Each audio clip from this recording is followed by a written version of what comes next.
Entre Laguneros. Conocernos para entendernos y valorarnos. Entre Laguneros. Acercarnos con respeto a ver eso que no siempre se ve. Entre Laguneros. Historias, anécdotas, gustos, posturas, desde lo más trascendente hasta lo más simple. GREM presenta Entre Laguneros. Bienvenidos.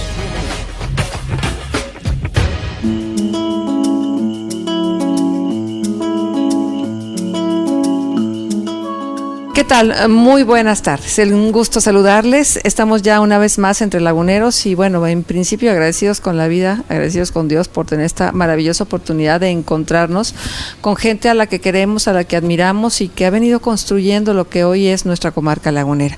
A ustedes gracias por estar, por seguirnos, por sus comentarios, por los apoyos, por las críticas, que por supuesto siempre nos hacen crecer y siempre nos hacen reparar en que somos falibles y que nuestra obligación no es saberlo todo, ni conocerlo todo, ni no equivocarnos, simplemente aceptar los errores y tratar de superarlos. Muchas gracias por ello. 7124-911 nuestro teléfono, el Twitter, @entrelaguneros, estamos con nuestro correo electrónico, entrelaguneros@gremradio.com.mx y empezamos ya nuestra emisión de hoy lunes de Entre Laguneros y hoy tenemos como invitado al doctor Pedro Rivas Figueroa, filántropo, fundador de Casa Sonrisa, es ex rector de la Universidad Autónoma de La Laguna, bueno, ex docente, toda una vida dedicada a la docencia y bueno, ahora con la oportunidad de poder conversar. Don Pedro, muchas gracias por aceptar esta invitación y por platicar con nosotros y con el público de Entre Laguneros. Y si le parece, empezamos ya agradeciendo por supuesto su hospitalidad. Aquí estamos en medio de su oficina, rodeado de libros, de CDs, seguramente de historia, de recuerdos y de muchas de las experiencias de vida que usted ha tenido. Gracias, don Pedro. Al contrario, gracias por estar aquí con nosotros. Bueno, don Pedro, pues si le parece, empezamos por el principio y es que nos cuente un poco sobre sus recuerdos de su juventud, de su niñez, que yo insisto y no terminaré de decirlo para que nos entre de alguna manera, que estos primeros años son fundamentales en la experiencia de vida de las personas, nos marcan, nos determinan y nos hacen ser muchas de las veces lo que somos cuando llegamos a la edad adulta. Así es. Bueno, yo recuerdo desde los 4 o 5 años que puedo tener algún recuerdo vago de las cosas, que crecí en un barrio que ahora ya ni remotamente es lo que era antes. La mayoría de las casas de adobe ahora ya son de mucho ladrillo, todo muy diferentes. Donde había cerca de allí 2 vecindades, una enfrente y otra a la vuelta de la casa. Y crecí en un barrio donde pues éramos pura gente de escasos recursos o de medianos recursos. Aunque creo yo que no había muchos de medianos recursos. Y recuerdo que pues esa era la última calle pavimentada todavía, ya de allí ya no había más calles, sobre todo hacia la parte oriente de la ciudad, nada, y a la parte sur pues estaba lo que eran las vías del tranvía, que en la avenida Escobedo daban vuelta y se iban por la Victoria, que ahora se llama Francisco y Madero, que tenía un camellón. Y ¿San Francisco y Madero tenía un camellón? Sí, tenía un camellón entre la Escobedo y la Presidenta de Carranza. Ajá. Que antes se llamaba, ya ni me acuerdo cómo se llamaba. Presidente, no me acuerdo. No era Porfirio Díaz, ¿verdad? Porque había una creo que se llamaba Porfirio Díaz. Creo que se llamaba Porfirio Díaz, creo que. Sí, no por ahí, acuerdo. Si no que nos corrijan, que bueno, mucha que gente nos corrijan, que sabe de total. historia. Y me acuerdo que en la avenida Hidalgo daba vuelta el tranvía y se iba hasta la Alianza y de ahí daba vuelta a la derecha y se iba por el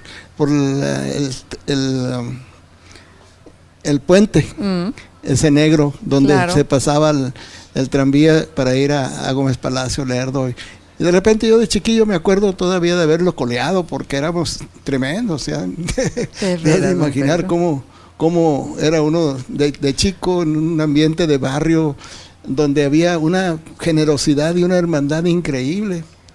Porque todos los niños y los jovencitos de esa cuadra entrábamos y salíamos de cualquier casa del vecindario, sin tocar y sin nada más entrábamos como uno entra a su casa y salía uno y sin mayor problema.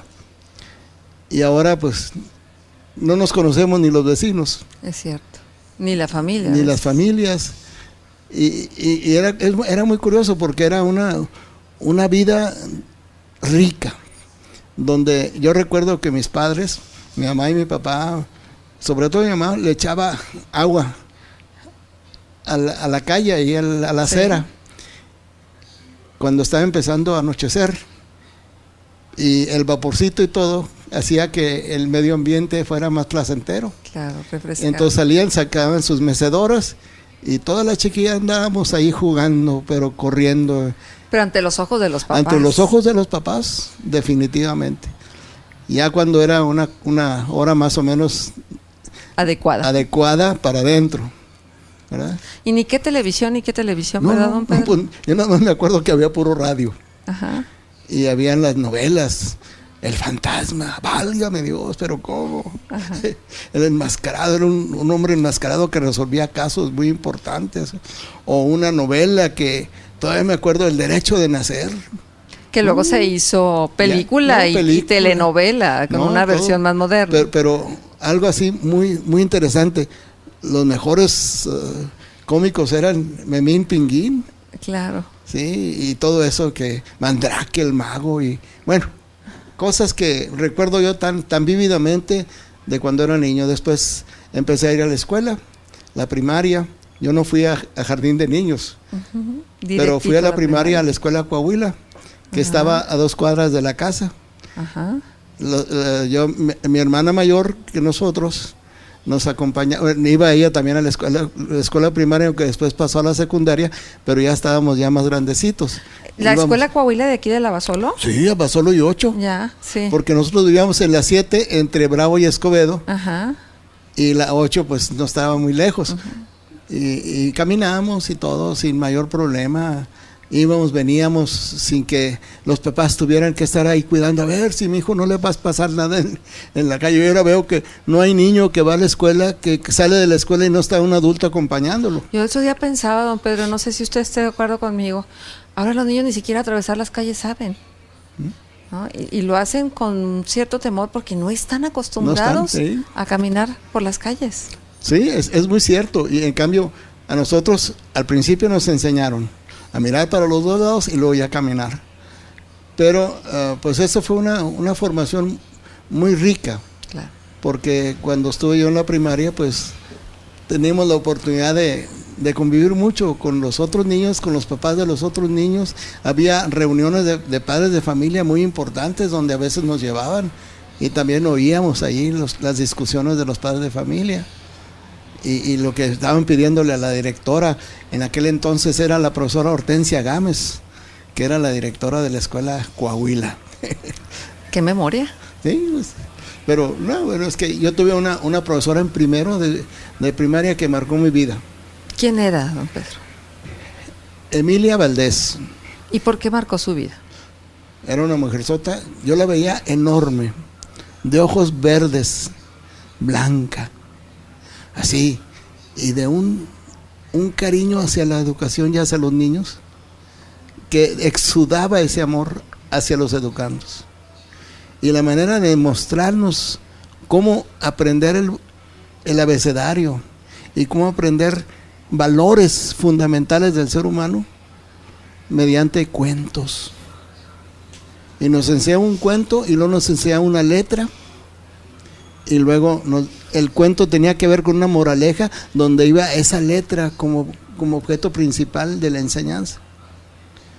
Así es que pues, yo me acuerdo de ella y de acuerdo algunos de los cuentos todavía trato de recordarlos, se me han borrado, pero Emilita Valdés, una maestra singular, no recuerdo ningún otro ser humano salvo la de sexto, la maestra de sexto, que también fue algo excepcional. Ahorita voy a tratar de recordar su nombre, pero se me va, aunque todavía me ve, ella todavía vive. Ay, qué y todavía me dice, ¿qué dices, muchacho? Cuando está hablando con una persona de 74 años, casi 75. ¿Qué dices? ¿Cómo estás? Y esto y lo otro. Finalmente las maestras son un poco como nosotros, las madres de familia, siempre los vemos chicos. Sí, y se apellida García. Ay, mi maestra.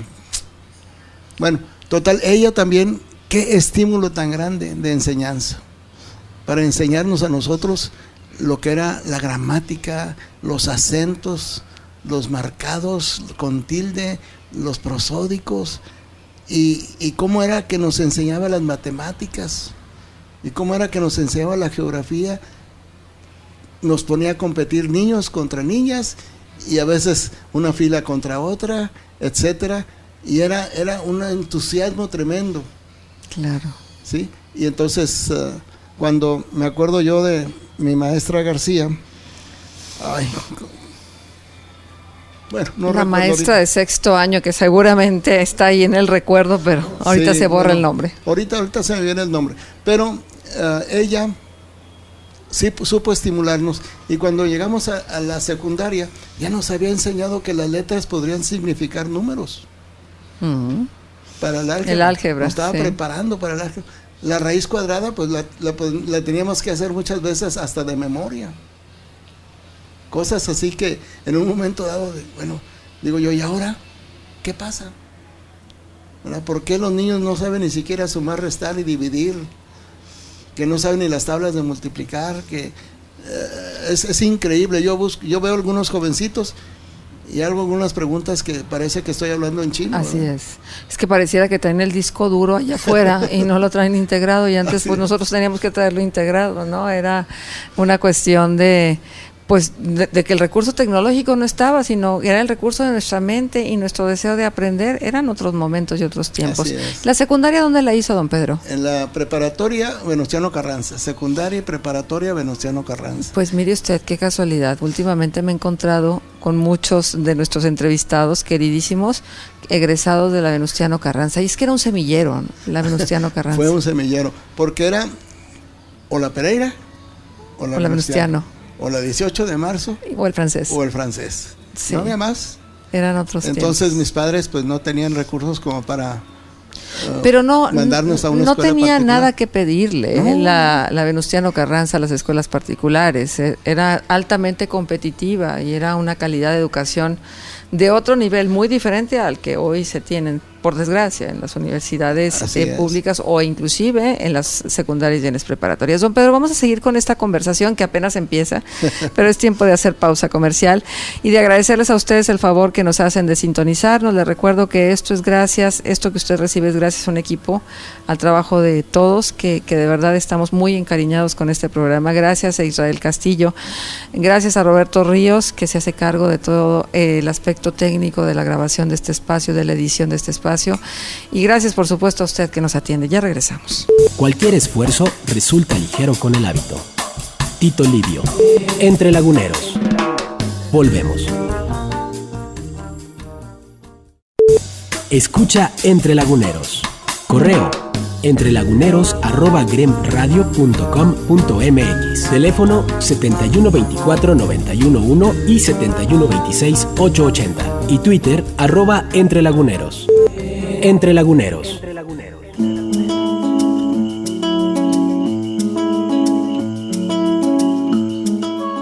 Continuamos en Entre Laguneros. Muchas gracias por su sintonía. Usted escucha 91.1 FM 880 MQ, la estación que te escucha, y le agradecemos que esté con nosotros Entre Laguneros. Estamos acercándonos a la vida del doctor Pedro Rivas Figueroa, filántropo, por supuesto también fundador de Casa Sonrisa, ex rector de la Universidad Autónoma de La Laguna. Bueno, pero apenas vamos prácticamente en el principio, don Pedro. En la secundaria y la preparatoria, en la gloriosa preparatoria Venustiano Carranza. Así es, estuve ahí del 51 al 56. Ajá. Y luego de ahí egresa de la Venustiano Carranza. Sí, ya terminé el bachillerato y me fui a estudiar a Estados Unidos. Estuve en Abilene Christian University, y después me mudé a Pepperdine University. Abilene Christian está en Abilene, Texas, y Pepperdine University estaba en Los Ángeles y ahora está en Malibu, California. Ajá. Y allá, bueno, seguramente toda una experiencia, un choque cultural. Claro. Mi padre me enseñó inglés. Cuando yo me fui, yo hablaba bastante. Hablaba, pero tenía yo deficiencia en el oído, no entendía a veces muy bien lo que me decían. ¿Y su papá por qué hablaba también inglés? Porque mi papá fue emigrante a los Estados Unidos, se fue a Estados Unidos junto con su familia, el único que sabía leer y escribir. De todos 12 hijos de esa familia, murieron 9 con la influencia española y se quedaron 3, una hermana, un hermano y él. Originarios de aquí, de la Laguna. Originarios de San Luis Potosí y criados en el norte de Coahuila, en Agujita, Coahuila. En Agujita. Y allí mi padre lo mandaron a la escuela por ser el más chiquito y se fueron a Estados Unidos todos iletrados, excepto mi papá. Entonces él allá trabajó como peón en una granja y cuando se dieron cuenta que sabía leer y escribir, pues el dueño de la granja lo puso como mayordomo ahí de todo, llevaba cuentas y todo pagaba y eso. Y entonces el dueño de la granja le cayó bien mi papá y lo animó a que estudiara, se preparara para presentar el examen que presenta la gente que no fue a la escuela allá, pero que tiene conocimientos, y él pasó lo equivalente a la high school, claro, allá en Estados Unidos, y se fue a una universidad en Henderson, Tennessee, y allá terminó. Y después regresó y terminó la licenciatura en Abilene Christian, y después una maestría en historia y en administración educativa. Y eso fue mi papá nos marcó mucho también en cuanto al deseo de superación de toda su familia iletrada, el único que podía leer y escribir, y cómo fue que se superó a grado tal de que pues hizo con su propio trabajo, con su propio esfuerzo. Así es. Entonces mi madre era profesora egresada del Colegio Roberts de Saltillo, y entonces se encontraron, se casaron y nacimos nosotros, y la influencia de la educación en casa muy importante. Determinante, seguro. Muy importante, muy determinante. Entonces, mi madre no hablaba inglés, muy poco, pero mi padre nos tuvo desde chiquitos, nos estuvo enseñando, nos daba clases como si estuviéramos en la escuela, y yo fui el que más aprendí de él en cuanto al inglés. Mis hermanos y mis hermanas pues como que se hacían pato un poquillo, pero a mí me gustan los idiomas muchísimo. Y entonces aprendí, y cuando me fui pues yo podía tomar clases sin mayor problema, porque eran clases y yo sabía, por ejemplo, matemáticas no tenía problema, química nada, y así. Entonces allá logré estar, de los 4 años estuve 5 en una universidad, después 3 en otra, terminé la licenciatura y después continué yendo los veranos a la escuela hasta que pues logré más o menos tener lo que yo quería también. Y esto, como yo recibí mucho apoyo de las gentes que me ayudaron a poder cubrir mis gastos de la universidad, cuando tenía problemas de salud, de cosas, no faltaba quien me ayudara. Gente de aquí, de la gente Laguna. de allá. Ah, también de allá. De allá. Gentes que me pagaron a veces la comida. Cuando estaba yo en Los Ángeles, California, yendo a la universidad allí, me quedaba a veces sin un centavo porque trabajaba y estudiaba. Y me acuerdo de un muchacho grandote, morenote, que veía que no traía con qué comer, y sin decirme nada, vente, vamos a comer. Y yo no tenía ni un centavo, y le digo, pues yo no puedo porque no tengo, vente, no te estoy diciendo si tienes, no te estoy pidiendo a ver si tienes o no tienes. En 3 ocasiones, cuando me invitó a comer por su cuenta, me sentía contento de que una persona totalmente extraña a mí, en cuanto a grupo étnico, en cuanto a todo, muchacho burdo, se tomara la preocupación de alimentarme cuando me veía que andaba con una mano atrás y otra adelante. Híjole. Porque es lo que ahora aprecio. Cuando me regresé a México y continué yendo a estudiar y todo, yo me regresé con un pensamiento. ¿Qué puedo hacer yo por mi país? No me faltó quien me dijera quédate, o no me faltó alguna dama que me dijera, oye, pues cásate conmigo y te quedas. Y yo nunca quise. Le dije, ¿sabes qué? Yo me caso contigo, pero nos vamos a México. Ya nada más decía, nos vamos a México y adiós. Para nada. Ajá. Y curiosamente, cuando regresé a México, regresé con el afán de poder hacer algo por mi país. Y qué mejor área que la educación. Estaba claro que ese era su destino. Estaba claro. Era mi misión. Claro. De vida. Entonces regresé, me casé con Irma, mi esposa, nos fuimos a vivir a Monterrey y allá no pude entrar al TEC de Monterrey porque no tuve la oportunidad ni los recursos ni nada, y empecé a enseñar allá en Monterrey.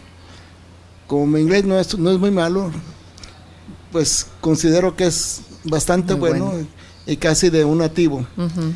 Entonces el Instituto Mexicano Norteamericano de Relaciones Culturales me invitó a trabajar ahí. Y en ese entonces trabajaba en el Consulado Americano como asistente de Relaciones Públicas y enseñaba inglés en el instituto. Que por cierto, ¿qué se hizo ese instituto? ¿Qué se hizo ese instituto? Porque aquí mucha gente aprendió inglés en el instituto. ¿Sí?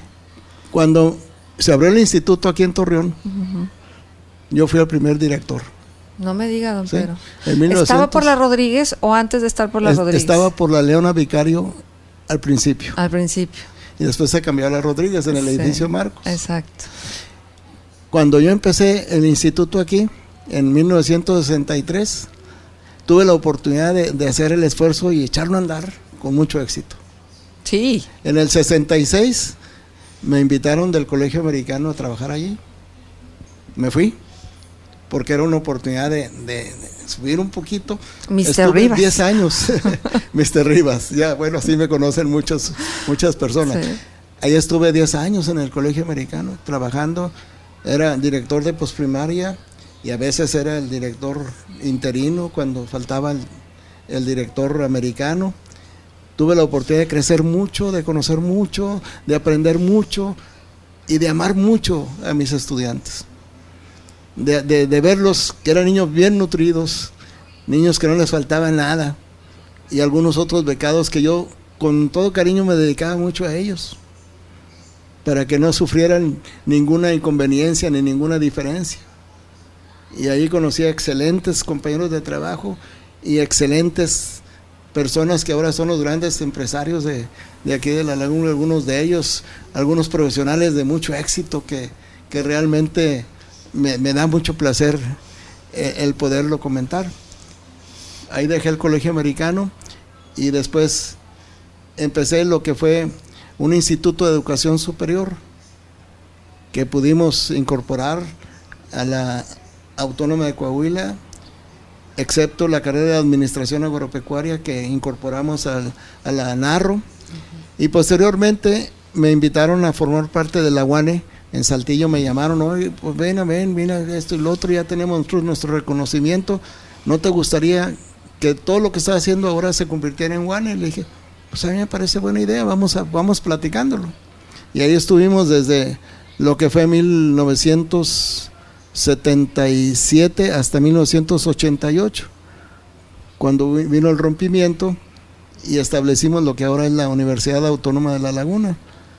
Rompimiento doloroso, por cierto. Sí, muy doloroso. Fue muy trágico así aquello es. En su momento, así pero es. Bueno, finalmente el resultado fueron 2 universidades, 2 opciones. Así es, y afortunadamente la comunidad nos apoyó de una manera increíble, el gobierno del estado nos apoyó también muchísimo, y logramos lo que fue el anhelo de tener una universidad propia de nosotros en La Laguna. La Universidad Autónoma de La Laguna. Así es. La UAE. Donde pasé ahí 20 años. Nada más, don Pedro. Sí. ¿Cuántas generaciones en 20 años? Bueno, desde el Colegio Americano, la UANE, la UAL. ¿Qué siente cuando sus alumnos lo ven, lo saludan, lo recuerdan? Sí, así es. ¿Hay alguna emoción en particular? No sé, como que valió la pena. Valió mucho la pena de dedicarles los mejores años de mi vida a esa juventud que veo ahora próspera. Cuando veo a un Roberto y veo no solamente a él, sino a tanta gente, digo yo, valió la pena. Valió la pena porque lo que siempre soñé es poder ser un agente de cambio en mi comunidad. Y cuando en 1993 hubo la oportunidad, fundamos la Casa Sonrisa. La fundamos el 26 de enero, cuando mi mamá cumplía años. Y la universidad se fundó el 4 de diciembre, cuando mi papá cumplía años. Son coincidencias. Sí fueron coincidencias. Yo digo que en esta vida no hay nunca coincidencias, don Pedro. Por algo será. Bueno, yo les llamo diosidencias. Más bien. Yo les llamo así, porque yo soy creyente y le doy gracias al Señor, al Altísimo, de que me dio oportunidad de concretar sueños.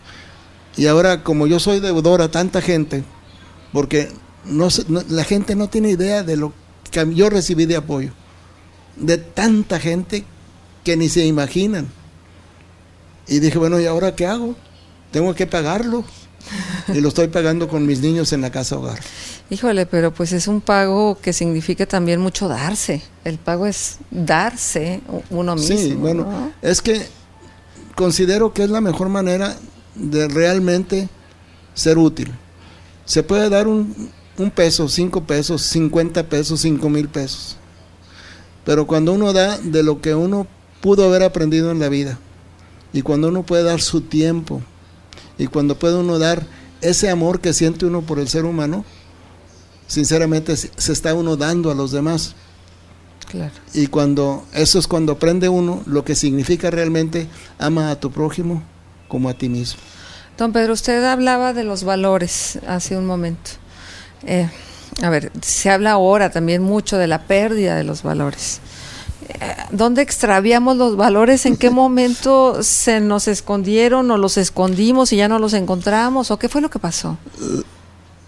Desgraciadamente yo considero que en la mayoría de los casos es porque los padres de familia no tuvieron la atingencia ni se dieron tiempo de enseñar a los niños suyos los valores, no solamente de palabra, sino de vida. ¿Qué quiero decir con esto? Bueno, un ejemplo que muchos usamos, los educadores, es, no debes de mentir, Le decimos al niño, el que es mentiroso, bla, bla, bla. Y lo hablan, te buscan, papá, diles que no estoy. Bueno, ese tipo de ejemplo es lo que hablamos de una manera y actuamos de otra. La incongruencia. Papá y mamá están muy ocupados para ganarse la vida. No tienen tiempo de convivir con los hijos. Y eso hace que los hijos tengan padres sustitutos. La televisión. La televisión, la computadora, los juegos, el Xbox y todo eso. Y aparte de eso, lo peor de todo es como yo les dije una vez a un grupo de damas que se molestaron conmigo. Les dije, les doy las gracias por ocuparse de estar cuidando a los hijos de sus empleadas domésticas, mientras sus empleadas domésticas le están cuidando a sus hijos. ¿Cómo está eso? Le digo, pues, ¿dónde pasan la mayor parte del tiempo? En la casa fulana, en la casa perengana, viendo que los niños tengan esto, tengan lo otro, y a sus hijos. Me di cuenta hace ya muchos años, quizá unos 10 años, de que una familia no se dio cuenta que su hija no estuvo en casa durante 15 días. Porque se iba temprano supuestamente a la escuela y regresaba tarde. Y los papás o no estaban o andaban ocupados en otras cosas. Y esa niña cuando nos dimos cuenta y me lo comentaron a mí, dije, qué cosa tan más terrible, ¿verdad? Sí, la soledad del hombre moderno creo que es lo que también nos tiene tan angustiados y tan metidos en el hoyo. Bueno, vamos a seguir con esta conversación.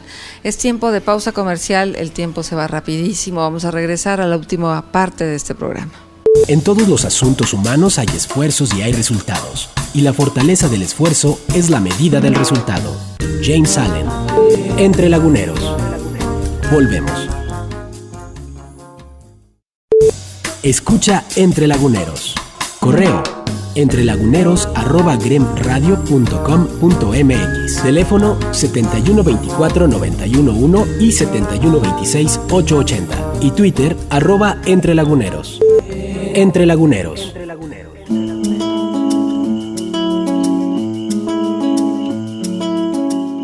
Continuamos entre laguneros y ya estamos en esta última parte del programa y yo quisiera que se extendiera porque la verdad es que esta experiencia de vida que nos está compartiendo don Pedro Rivas creo que nos puede ser muy alentador en principio y segundo puede ser bastante motivador también que nosotros pues busquemos esta posibilidad de encontrar nuestro anhelo, lo que queremos hacer en la vida para que cuando vayamos por ello, sintamos que simplemente estamos viviendo y no que estamos sacrificados en un trabajo que no nos gusta o que estamos haciendo exactamente lo que no queremos. Y esto devolverle a nuestra sociedad, a nuestra laguna, a nuestro Coahuila o Durango y al país entero, lo que ha significado en nuestra formación. Pues si no nos hicimos solos, don Pedro. Claro que no. Pues fíjate que en la vida, yo aprendí hace muchos años, hay que hacer lo que nos gusta, de veras, hacer lo que nos gusta y hacerlo con tanto afán y con tanto esmero que nos sintamos contentos y hasta nos paguen. Exacto, vaya privilegio. A ver, don Pedro, yo le decía, me quiero detener e ir un poco más al fondo de lo que significa esta organización de la sociedad civil llamada Casa Sonrisa. Y bueno, usted nos decía la casualidad de la fundación de la casa coincidente con el cumpleaños de su madre. Entonces, yo quisiera que nos platicara cómo se gestó, porque todo surge primero de un pensamiento y luego cómo se concreta en la acción y por qué se llama Casa Sonrisa y qué es lo que han venido haciendo en todo este tiempo. Bueno, dentro de las personas que conocí en Estados Unidos, conocí a un señor Kemper. Vino varias veces aquí a platicar conmigo. Y me decía, tengo la inquietud de ver qué puedo hacer por los niños en México. Le dije, me parece una excelente idea. Dice, tengo este patrón, tengo esta experiencia, he visitado acá, he visitado allá, pero no estoy muy convencido. Le dije, bueno, ¿de qué estamos hablando? Y lo me dice, es que yo quiero ver cómo se puede hacer para establecer una casa hogar que pudiera ser no un asilo, sino un hogar.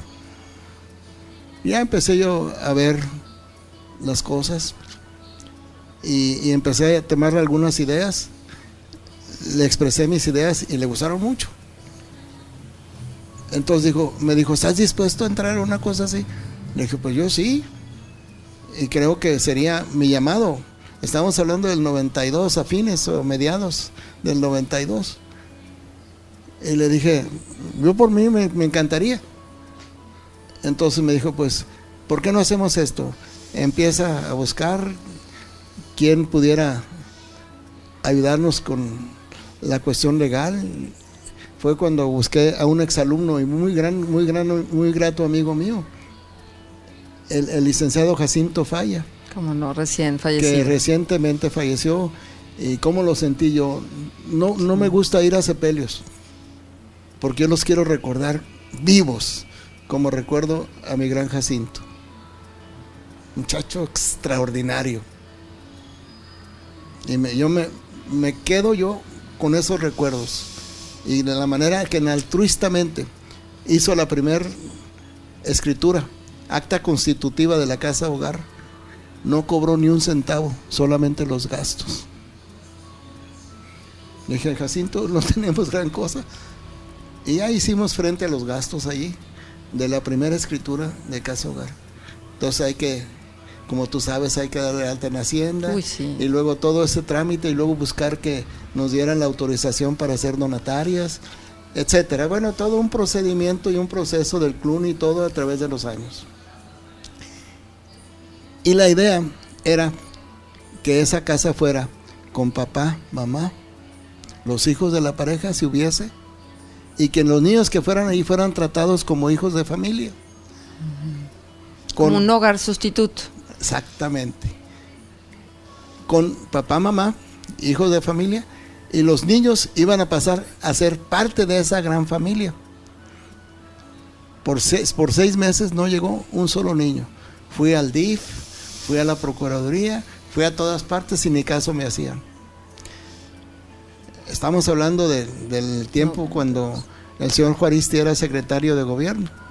Con el doctor Rogelio Montemayor. Con el doctor Rogelio Montemayor. Entonces yo fui con el licenciado Juaristi y le dije, pues mire, yo estoy muy decepcionado de mi estado, porque he hecho esto, y como yo era el rector de la universidad, pues me recibió y me atendió muy bien. Rogelio igual, siempre muy gentil. Y curiosamente, el licenciado Juaristi, no sé cómo le hizo, pero sí sé, me imagino. En menos de una semana teníamos las primeras 2 niñas. Claro. Le dije, pues ¿qué traen? Me imagino, pues tenemos esta oportunidad. Y como si no hubiera niños con esa necesidad, ¿no? Si lo que abundan con 2 características. Estas necesidades. Huérfanos o abandonados.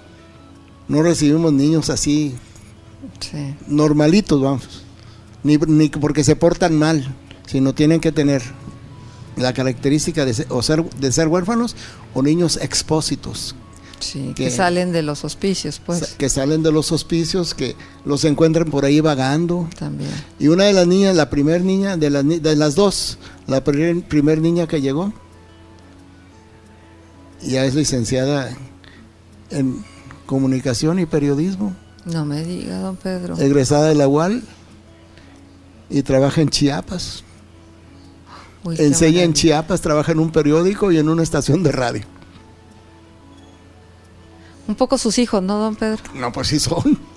Yo los considero mis hijos y además a mí me dicen abuelo, a mi esposa le dicen abuela, a mis hijos son sus tíos y nos manejamos en ese así con un ambiente familiar totalmente. ¿Cuántos niños habrán pasado en estos, 20 años, más de 20 años, ¿no? Sí. Ya son 20 años, sí. Pues no sé, no tengo idea, pero unos 80. Algunos que tuvieron que irse porque no se portaban bien, llegaron a cierta edad donde ya su actitud desmerecía mucho, pues la misma procuraduría les invitaba a irse. Uh-huh. Ya, bueno, tú has estado aquí a los 16, 17, 18 años, yo creo que es tiempo que te vayas. Y hemos invertido en educación de los niños bastante. Hay varios que terminaron bachillerato y no quisieron estudiar, bueno, pues adelante, adiós.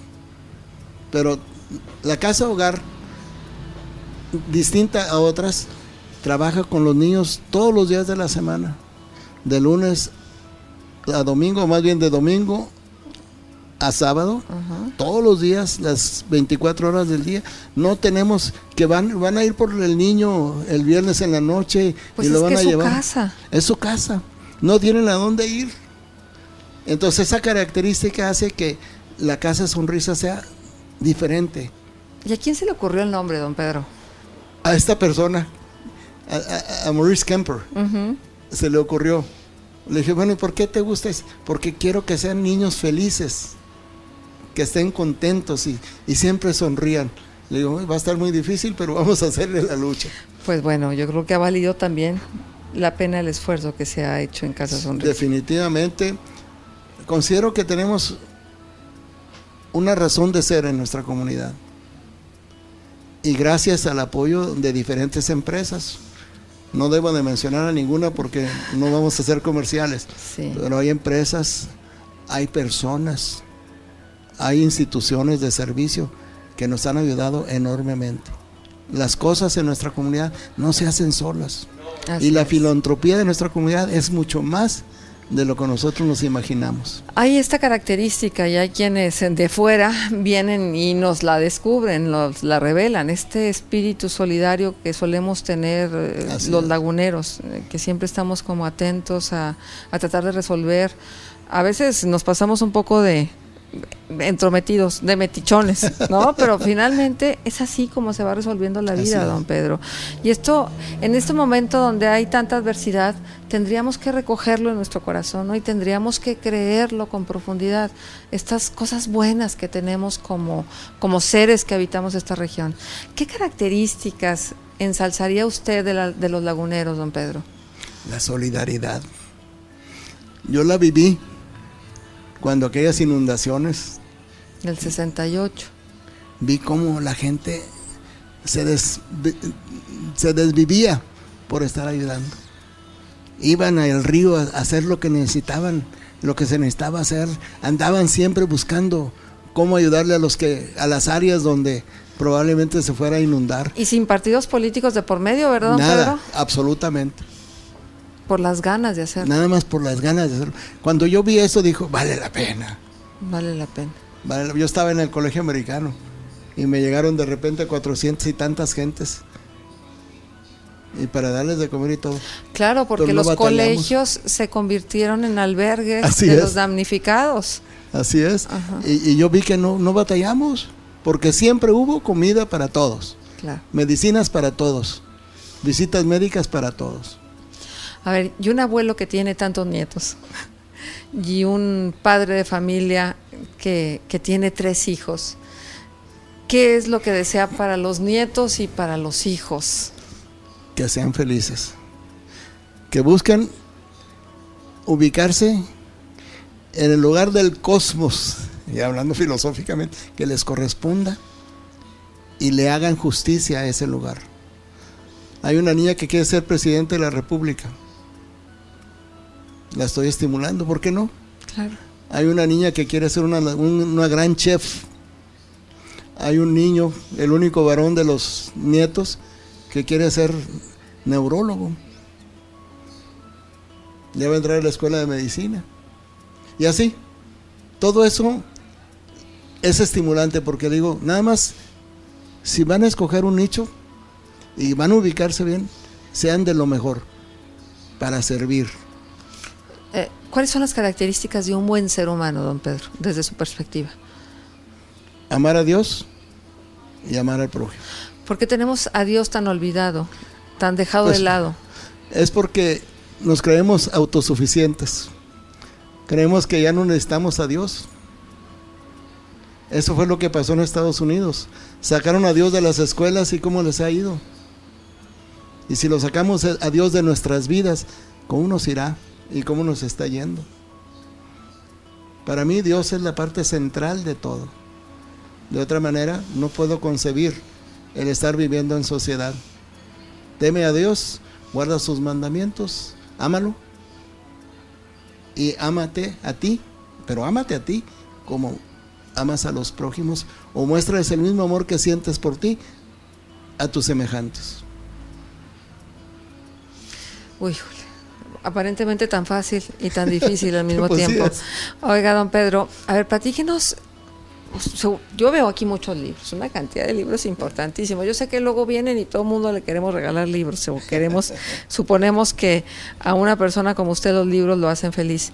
¿Cuál es la lectura que usted recomendaría a quienes nos están escuchando ahora mismo? ¿Qué lee, don Pedro? ¿Todavía Bueno, le interesa? leo algo de educación, obviamente, pues, Sí. pero me gustan mucho las novelas. Sí, aquí estoy viendo ¿Sí? esta. Me gusta la autora, esa autora me gusta mucho. Y a veces se ríen de mí porque estoy leyendo libros de los adolescentes a veces. ¿Sí? ¿Sí? Sí. Pero para eso no hay edad, ¿no? No hay edad, pero la gente de repente, y mis nietas, sobre todo las que leen mucho, ay abuelo, esto ya, quién sabe. Pero también me gustan los libros que profundizan en nuestros problemas.